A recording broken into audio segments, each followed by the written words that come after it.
김무성이 드디어 해냈습니다. 김무성이 생애 처음으로 제대로 된 사고를 한번 쳤습니다. 자, 지금부터 김무성의 사고가 홍준표에 미치는 영향에 대해서 한번 알아보겠습니다. 민주당을 대표하는 이재명과 이낙연이 대선 후보 1, 2위를 다투고 있습니다. 그런데 과연 이 1, 2위가 언제까지 지속될까요? 많은 분들이 부정적인 견해를 드러내고 있습니다. 노무현이 1년 대선에 성공하기 1년 전까지 5%의 지지율을 가지고 있습니다. 김무성은 대선 1년 반 전에 여당의 가장 유력한 대선 후보였습니다.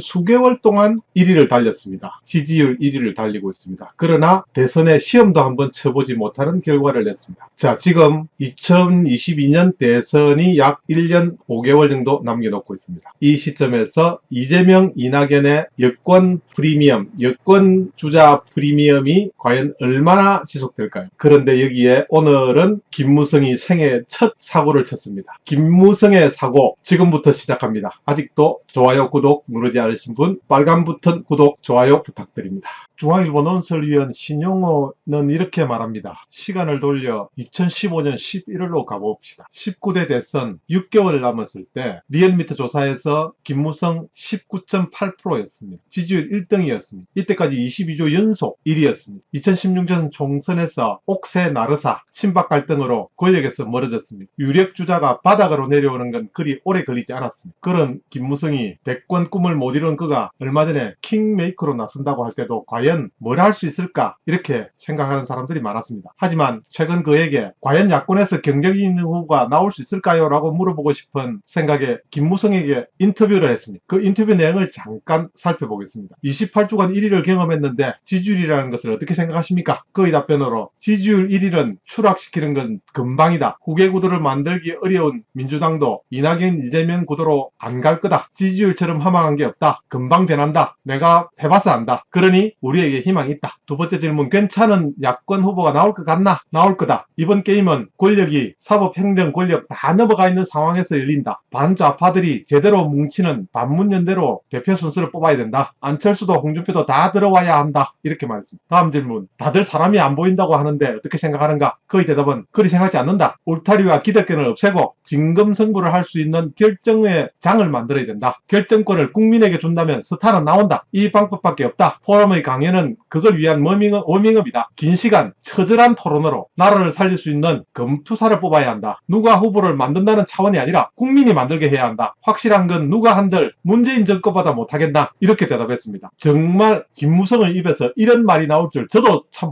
놀랐습니다. 정말 놀랍습니다. 이것은 김무성의 마지막 혁명과 같습니다. 김동연, 홍정욱은 어떻게 보는가? 그의 답은 선거는 본인의 의지가 중요하다. 선언하고 나와야 한다. 김동연은 선언한 거나 마찬가지다. 홍정욱도 나와야 한다. 이렇게 대답했습니다. 킹메이커 역할이 겹치는 김종인 위원장과 불편하지 않겠나? 이런 질문에 대해서 김종인은 선장이다. 우린 이선이다. 남은 애국심을 갖고 돕는 거다. 김종인은 대표 선수다. 다만 안철수와 통합의 부정적인 것에 대한 생각이 다른데 개인의 생각은 다 다를 수 있다. 서로 고쳐나가야 한다. 시원하게 말했습니다. 오늘. 자, 김종인을 어떻게 생각하나? 이렇게 질문했습니다. 그의 답은 과거의 틀에서 벗어나야 하는데 그걸 하는 사람이다. 이슈를 만들어 화제를 모은다.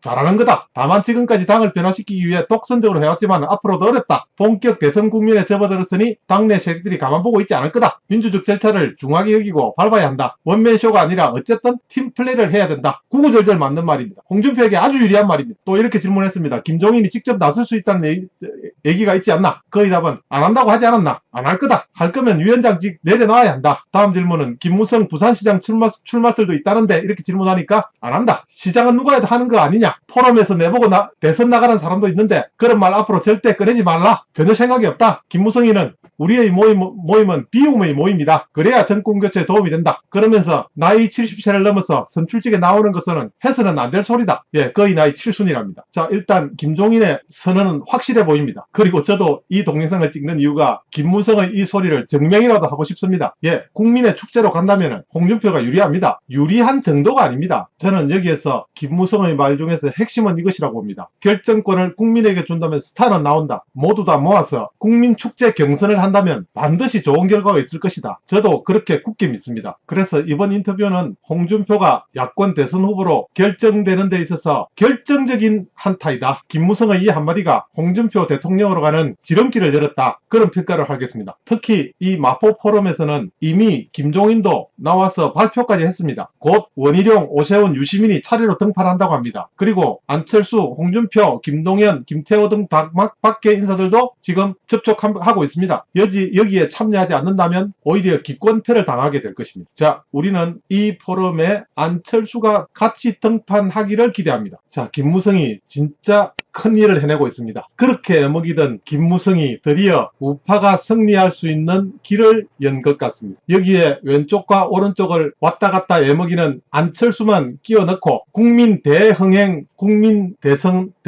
경선의 흥행몰이에 성공한다면, 만약에 이렇게만 된다면 경선 흥행잔치는 분명히 벌어질 것입니다. 국민의 관심도는 높아질 것입니다. 그 국민의 관심이 좌파 정권을 몰락시키는 계기가 될 것입니다. 지금까지의 이력이나 가능성으로 본다면 홍준표가 반드시 승리합니다. 이것은 이 우리의 안철수만 잡아오면 우리는 승리할 수 있습니다. 이리저리 흔들리는 저 안철수만 잡아온다면 승리는 우리의 것입니다. 한마디 덧붙인다면 이번 김무성의 발언에서 가장 중요한 부분은 국민축제, 국민경선입니다. 우리가 이 국민경선만 성공리에 마친다면 국민의 마음을, 지금 이 지친 좌파들의 미친 광란을 보수 우파가에게 다시 희망이 있다는 것을 국민이 깨닫게 되는 날 경선잔치는 성공적으로 끝날 것입니다. 저는 여기에서 가장 중요하게 보는 것이 국민경선으로 가는 것이 길이라고 생각합니다. 국민경선에서는 반드시 홍준표가 가장 유리할 것이고 가장 많은 자산을 가지고 있습니다. 이 자산을 충분히 활용할 수 있는 기회가 지금 다가오고 있습니다. 우리에게 다가오고 있습니다. 끝까지 시청해 주셔서 여러분 감사합니다.